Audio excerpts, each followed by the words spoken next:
Hello everyone, I am Pranav and today's topic is Coulomb's wedge theory. ठीक है, ये last point है किस चीज़ का, जियोटेक इंजीनियरिंग में ये 9 चैप्टर का लास्ट पार्ट है। ठीक है, इसके बाद हम स्लोप स्टेबिलिटी ऑफ स्लोप्स पढ़ेंगे, तो वो तब के तब देखेंगे। अभी बात करते हैं किसकी, कूलम्ब्स थ्योरी की।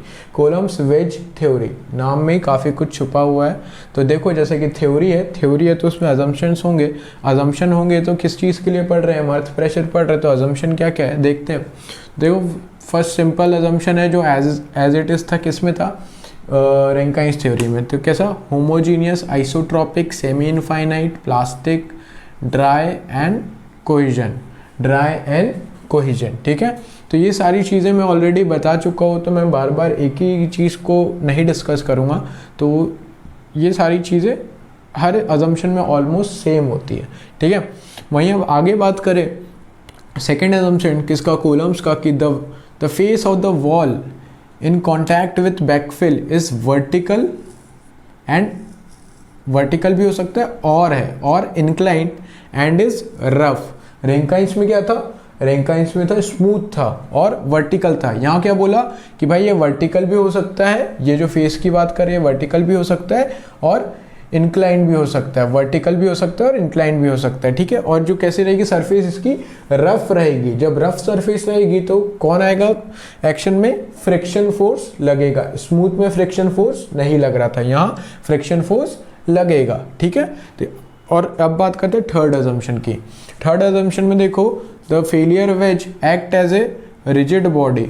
ये जो फेलियर वेज बन रहा है ना, एक वेज फेलियर हो रहा है, उसको क्या माना, उसने माना कि भाई ये क्या होगा, एक रिजिड बॉडी ऐसे एक्ट करेगा और इसके ऊपर जो स्ट्रेसेस लगेगी, ऊपर से जो स्ट्रेसेस आ रही है, स्ट्रेस ओवर एट, इसके ऊपर जो स्ट्रेसेस लगेगी वो कैसी होगी, यूनिफॉर्मली डिस्ट्रीब्यूटेड स्ट्रेस होगी। मतलब हर पार्टिकल पे बराबर बराबर स्ट्रेस आएगी। ऐसा नहीं कि यहाँ के पार्टिकल पे और कुछ स्ट्रेस आई, उधर के पार्टिकल पे और कुछ स्ट्रेस आई। ठीक है, तो ये थर्ड अजम्पशन था। वहीं हम आगे बात करें तो फोर्थ अजम्पशन की, तो जो रप्चर प्लेन है, देखो ये फोर्थ अजम्पशन क्या है कि रप्चर प्लेन जो है वो कैसा होगा, वो प्लेनर होगा। Rupture surface is planar, rupture surface is what, planar. और वो कहाँ से पास होगी, वो हील से पास होगी। कहाँ से पास होगी, हील से। ये रेड जो हाईलाइट कर रहा हूँ मैं, वो इंपॉर्टेंट पॉइंट्स है ना। वो कहाँ से पास होगी, वो हील से पास होगी। किसके हील से, वॉल की हील। ये होती है हील और ये होती है टो। जब इरिगेशन आएगा उसमें डैम्स पड़ेंगे तो वहाँ हम देखेंगे। तो अभी याद रखो, ये हील से पास होगा रप्चर प्लेन। ठीक है, तो ये 4 छोटे छोटे थे। अब यहाँ पे से क्या MSQ बन सकता है, इसलिए जो हाईलाइटेड किया है यहीं से MSQ बनेगा और कहीं से नहीं बनेगा। एक ये रिजिड बॉडी जो है, रिजिड बॉडी पे थोड़ा ध्यान देना, क्योंकि ये रिजिड बॉडी और स्ट्रेस, इसमें तुम कंफ्यूज हो गए। तो क्या उसने अज्यूम किया है, अजम्पशन है। ये अजम्पशन है तो मतलब फेलियर वेज कैसे एक्ट करेगा, as a rigid body and stress over it are uniformly distributed. ये हो गए 4 अजम्पशन। अब चलिए देखते हैं फिफ्थ अजम्पशन। फिफ्थ अजम्पशन क्या है यहाँ पे, देखो, simply the location and direction of the resultant thrust between the wall and the soil. Wall और सॉइल के बीच में क्या लगेगा, एक रिजल्टेंट थ्रस्ट लगेगा, PA जो अपन देखते हैं ना फोर्थ स्टेप में जो निकालते थे, वो PA। तो देखो उसका जो रिएक्शन दिया है यहाँ पे, क्या दिखा रहा है, रिएक्शन दिखा रहा है, वो लगेगा। ठीक है, वो लगेगा तो वो क्या बोला उसने कि भाई जो PA रहेगा वो क्या रहेगा, वो नोन रहेगा। ठीक है, और इसका डिस्ट्रीब्यूशन कैसा होगा, ट्राइंगुलर डिस्ट्रीब्यूशन। कैसा रहेगा, ट्राइंगुलर डिस्ट्रीब्यूशन। ये तो हमको पता था, नया क्या बताया इसने, ट्राइंगुलर डिस्ट्रीब्यूशन रहेगा। और लोकेशन क्या रहेगी, H/3। देखो, the point of application is taken at the lower third point. Lower third point मतलब H/3। ये क्या लगे, ट्राइंगुलर डिस्ट्रीब्यूशन। ये बीटा ऐसे इंक्लाइंड है तो ये भी बीटा से ही इंक्लाइंड होगा। यहाँ पे दिख नहीं रहा होगा बट ये एंगल क्या होगा, बीटा से इंक्लाइंड होगा। ठीक है, तो ये बात किसकी हो गई, ये PA की बात हो गई। या इसको और क्या बोल सकते हैं, रिजल्टेंट थ्रस्ट है ना, रिजल्टेंट थ्रस्ट या थ्रस्ट तो ऐसा लगेगा पर, लेकिन ये रिएक्शन बोल सकते हैं कि ये रिएक्शन आ रहा है। ठीक है, वहीं अगर देखें कि तीन वेक्टर है यहाँ पे, एक W वेक्टर है, W क्या होता है, R क्या होता है, ये हम भी आगे देखेंगे। और तो देखो ये W वेक्टर है, तो वेक्टर में क्या होता है कि वेक्टर को कुछ नहीं, पकड़ो उठाओ ऐसे रखो। तो ये देखो ये W पकड़ा ऐसे उठाया यहाँ रखा, फिर मैंने ये PA उठाया, उसको क्या किया, यहाँ रख दिया। वेक्टर में कुछ भी उठा के कहीं भी रख सकते हैं, तो ये PA है ना, बस उसकी डायरेक्शन और मैग्नीट्यूड चेंज नहीं होना चाहिए। R को उठाया तो ये रिजल्टेंट कैसा आएगा, ये R। तो ये जो आर फोर्स रिजल्टेंट फोर्स आएगा वो ऐसा आएगा। तो ये क्या बन रहा है, ये एक यहाँ क्या लग रहा है, यहाँ पे आप क्या निकाल सकते हो, यहाँ पे साइन रूल लगा सकते हो। तो कोई दो चीज़ अगर आपको दी हुई है और तीसरी चीज़ पूछ ली तो आप सिंपली क्या लगाओगे, यहाँ पे लगाओगे साइन रूल। तो साइन रूल से क्या होगा, कोई दो चीज़ अगर दी है तो तीसरी चीज़ आपकी निकल जाएगी, ठीक है। तो ये यहाँ पे ये फिफ्थ अजम्पशन खत्म होता है। आगे देखेंगे सिक्स्थ अजम्पशन। सिक्स्थ अजम्पशन देखते हैं। सिक्स्थ अजम्पशन क्या है कि वेज फेलियर इज कंसिडर। देखो नाम थ्योरी में ही है कोलम्स वेज फेलियर। तो तुमसे सिंपल सा क्वेश्चन पूछ सकते हैं कि कोलम्स ने कैसा फेलियर माना था, तो कैसा माना था, वेज फेलियर। और रैंकाइंस ने कैसा माना था, रैंकाइंस ने माना था एलिमेंट्री फेलियर। एलिमेंट्री फेलियर मतलब उसने एक एलिमेंट लिया था, यहाँ का एलिमेंट, और उसके ऊपर एनालिसिस किया था और उसको फेल करवाया था।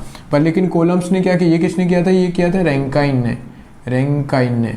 और वहीं क्या किया था, कोलम्स ने क्या किया था कि एक वेज फेलियर माना था जो सामने बना हुआ है, और वेज को फेल करवाया था। और उसने बोला था कि is under equilibrium of three force, तीन फोर्स के इक्विलिब्रियम में रहेगा। वो मैंने पहले ऑलरेडी बता चुका है। पहला कौन सा है, W, self weight of ways ABC, ठीक है, डाउनवर्ड लगेगा, वर्टिकली डाउनवर्ड लगेगा ये फोर्स। और दूसरी चीज़ क्या है, दूसरा है रिजल्टेंट रिएक्शन R, है ना। R रिजल्टेंट रहेगा acting at an angle of phi. R के साथ कौन सा एंगल बन रहा है, फाई एंगल बन रहा है। अभी फाई क्या है वो देखेंगे, ठीक है।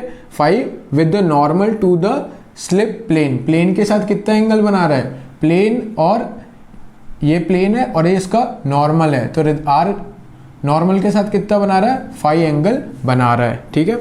और वहीं एक जो प्रेशर, एक्टिव अर्थ प्रेशर लग रहा था, उसका एक रिएक्शन आएगा। तो वो रिएक्शन मैंने यहाँ शो किया है। तो वो रिएक्शन तीसरा कौन सा है, इक्विलिब्रियम फोर्स कौन सा रहेगा, under equilibrium of three forces, तीसरा फोर्स PA रहेगा, जिसको क्या बोलेंगे, resultant reaction PA, resultant reaction PA, जो कितने पे लगेगा, h/3 पे लगेगा, और नॉर्मल से कितना एंगल बनाएगा, ये डेल्टा बनाएगा, ठीक है। तो ये बात हो गई किसकी, ये बात हो गई ये थ्री फोर्सेस की। समझने वाली बात क्या है कि भाई आर के साथ क्या बन रहा है, आर का नाम क्या है, पहले समझो कि W क्या था, W क्या था, self weight of ways ABC, ठीक है, जो कहाँ लगेगा, डाउनवर्ड लगेगा, ठीक है। दूसरा हो गया रिजल्टेंट रिएक्शन, एक रिएक्शन आएगी, रिजल्टेंट रिएक्शन, या रिजल्टेंट बोल लो R, या रिजल्टेंट रिएक्शन बोल लो। तो R जो है तो उसको रिजल्टेंट बोलने में ज़्यादा सही है। रिजल्टेंट कहाँ लगेगा, वो लगेगा किधर, फाई एंगल पे, किधर लगेगा वो, फाई एंगल पे, with normal to the slip plane. ये याद रखने की चीज़ है, ठीक है। दूसरी चीज़ क्या है, एक इसका रिएक्शन आएगा, कौन सा, रिजल्टेंट रिएक्शन PA आएगा, वो कहाँ लगेगा, वो लगेगा delta with normal of the wall के नॉर्मल से कितना इंक्लाइंड है वो, डेल्टा इंक्लाइंड है, ठीक है। तो ये बात किसकी होगी, यहाँ पे अजम्पशंस की बात हो गई, 6 अजम्पशंस। अब इन्होंने जो एक्टिव अर्थ प्रेशर दिया था, coefficient of active earth pressure, वो पूछता नहीं है, बाकी लिख देते हैं कि क्या होता है, बता देते हैं, ठीक है। अब देखो कोलम्स थ्योरी में, कोलम्स वेज थ्योरी में क्या क्या चीज़ें हैं, डेल्टा बीटा ये सब देखेंगे।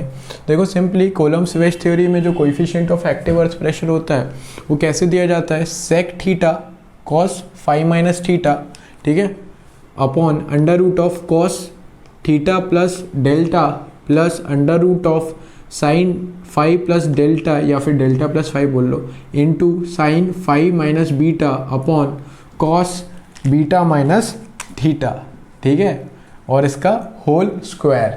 तो देखो यहाँ पे क्या चीज़ है कि अब ये फॉर्मूला तो ये है, अब याद रखना नहीं रखना है तो अब तुम्हारे ऊपर चॉइस है कि अगर तुम ये याद कर सकते हो तो अच्छी बात है, नहीं कर सकते हो तो कोई दिक्कत नहीं है, ठीक है। कुछ चीज़ें स्किप करनी पड़ती है, तो जो चीज़ें स्किप कर रही हो तुम इसको स्किप कर सकते हो।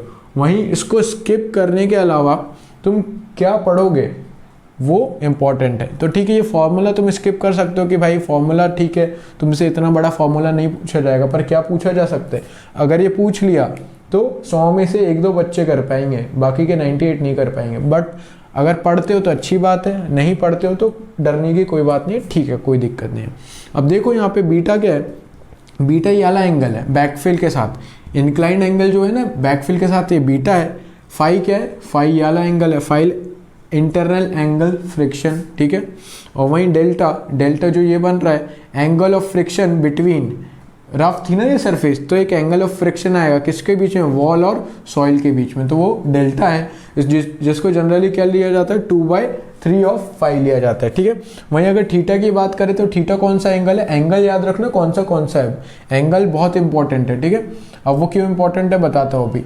देखो ये वॉल अगर वर्टिकल थी तो एंगल क्या होगा, ये 0 हो जाएगा थीटा, पर अभी इंक्लाइंड है, तो मतलब किसका है, angle made by vertical with the inclined face, inclined face के साथ जो एंगल बन रहा है वो थीटा है। याद क्या रखो, डेल्टा ये फ्रिक्शन के कारण आला है डेल्टा, थीटा इंक्लाइंड जो हुआ है फेस उसके कारण है, फाई एंगल ऑफ फ्रिक्शन है, ठीक है, इंटरनल एंगल ऑफ फ्रिक्शन, और बीटा क्या है, ये आला है। अब ये याद क्यों रखना है, ठीक है, तुम ये मत पढ़ो, ये मत पढ़ो, ठीक है, तुम स्किप कर सकते हो, पढ़ लेते हो तो बहुत अच्छी बात है। अगर तुम्हें स्किप करना है तो पर एक बेसिक फंडामेंटल याद रखना कि भाई जब थीटा 0 हो जाएगा, थीटा 0 हो गया मतलब ये वाला angle made by vertical with inclined face अगर 0 हो गया, हॉरिजेंटल बैकफिल हो गई मतलब बीटा 0 हो गया, और वॉल स्मूथ हो गई, मतलब डेल्टा 0 हो गया, तो के ए ऑफ कोलम्स किसके बराबर हो जाएगा, के ए ऑफ रैंकाइन के बराबर हो जाएगा। ये चीज़ याद रखना बहुत अच्छे से, क्योंकि तुमको यही फंसाएगा कि भैया रैंकाइन को कोलम के बराबर करना है तो क्या क्या चीज़ें तुमको 0 करनी पड़ेगी, तो तुमको पता होना चाहिए क्या क्या चीज़ें 0 करनी है। पहला तो थीटा, डेल्टा और बीटा, ये 3 चीज़ जब 0 रखोगे तो कोलम्स का जो coefficient of active earth pressure है वो active earth pressure of Rankine, coefficient of active earth pressure of Rankine's के बराबर हो जाएगा। ये फॉर्मूला स्किप कर सकते हो, कोई दिक्कत नहीं है। और बहुत एक और इम्पॉर्टेंट चीज़, कोलम्स ने कौन सा फेलियर माना था, वेज फेलियर, और रैंकाइंस ने कौन सा फेलियर माना था, एलिमेंट्री प्रोफाइल फेलियर, ठीक है। तो यहाँ पे आपके कोलम्स वेज थ्योरी खत्म होती है और साथ ही आपका 9th चैप्टर अर्थ प्रेशर खत्म होता है। नेक्स्ट लेक्चर में हम कंटिन्यू करेंगे स्टेबिलिटी ऑफ स्लोप्स, उसके बारे में पढ़ेंगे, ठीक है। चैनल को सब्सक्राइब कर लो, लाइक कर दो वीडियो को एंड शेयर कर दो। चलिए थैंक यू, मिलते हैं नेक्स्ट लेक्चर में।